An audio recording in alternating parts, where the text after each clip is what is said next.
টানা ৩ দিন ধরে দক্ষিণবঙ্গ জুড়ে ভারী বৃষ্টি ও অতি ভারী বৃষ্টির জেরে জনজীবনের পাশাপাশি ব্যাপক প্রভাব পড়েছে কৃষিক্ষেত্রেও। কাকদ্বীপ মহকুমার কাকদ্বীপ, সাগর, নামখানা, মৌসুমী ও পাথরপ্রতিমা সহ বিস্তীর্ণ এলাকার নিচু জমি জলমগ্ন হয়ে পড়েছে। ফলে ধানের বীজ তোলা ও রোয়া জমি জলের তলায় চলে যাওয়ায় চাষিদের মধ্যে চরম উদ্বেগ দেখা দিয়েছে। চাষিদের আশঙ্কা, এইভাবে আরও কয়েকদিন বৃষ্টি চললে ধানের বীজতলা সম্পূর্ণভাবে নষ্ট হয়ে যেতে পারে। এতে আগামী মরশুমের চাষ মারাত্মকভাবে ক্ষতিগ্রস্ত হবে। কৃষকদের অভিযোগ, দীর্ঘদিন ধরে এলাকায় জল নিকাশি ব্যবস্থা বেহাল হয়ে পড়ে থাকায় বৃষ্টির জল দ্রুত নামছে না। ফলে সামান্য ভারী বৃষ্টিতেই বিস্তীর্ণ কৃষিজমি প্লাবিত হচ্ছে। প্রায় জলমগ্ন গত 23-24 বর্ষাতে একদম জলমগ্ন। যদি এই মুহূর্তে আমরা যদি কোনো জল নিকাশির কোনো ব্যবস্থা না করতে পারি, তাহলে আগামী মৌসুমে আমাদের এই এলাকায়, এই গ্রাম এলাকায়, তাহলে চাষবাসের বিরাট ক্ষতি হবে মানুষের। আমরা সেই জন্য মহামান্য কর্তৃপক্ষের নিকট আবেদন করছি, যাতে আমরা কোনো জায়গায় একটা নদী বাঁধের থেকে যদি কোনো আমরা এর মাধ্যমে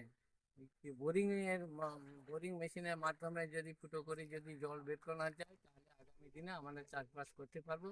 তা নাহলে এই এলাকার চাষবাস বিরাট ক্ষতি হবে। এই মুহূর্তে তো অনেক তোলা বা যাদের নতুনভাবে রোয়ার কাজ করছিল, তাদেরও এখন জলের তলায় রয়েছে। আবহাওয়া দপ্তরের পূর্বাভাস অনুযায়ী আগামী সোমবার পর্যন্ত দক্ষিণবঙ্গের বিভিন্ন জেলায় ভারী বৃষ্টিপাত অব্যাহত থাকতে পারে। এই পূর্বাভাসে কৃষকদের উদ্বেগ আরও বাড়াচ্ছে, কারণ জল না নামলে বীজতলা নষ্ট হয়ে যাওয়ার পাশাপাশি নতুন করে ধানের চারাও রোপণ করা অনিশ্চিত হয়ে পড়বে।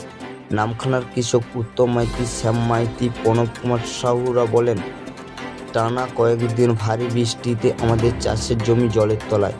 আবহাওয়া দপ্তর আরও বৃষ্টির পূর্বাভাস দিয়েছেন। ধানের বীজতলা নষ্ট হয়ে যেতে বসেছে।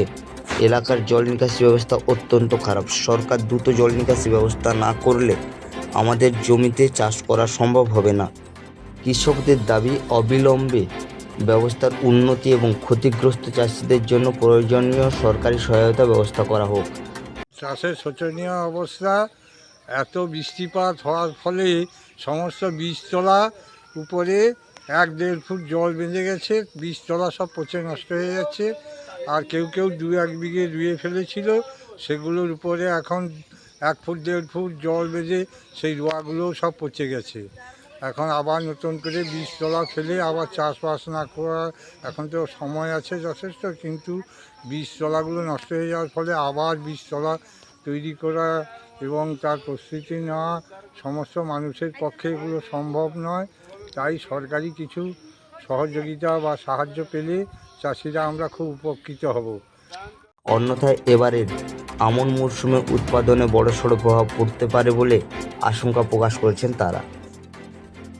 নামখানা থেকে শুভজিৎ সাচমোড়ের রিপোর্ট, বঙ্গভূমি নিউজ।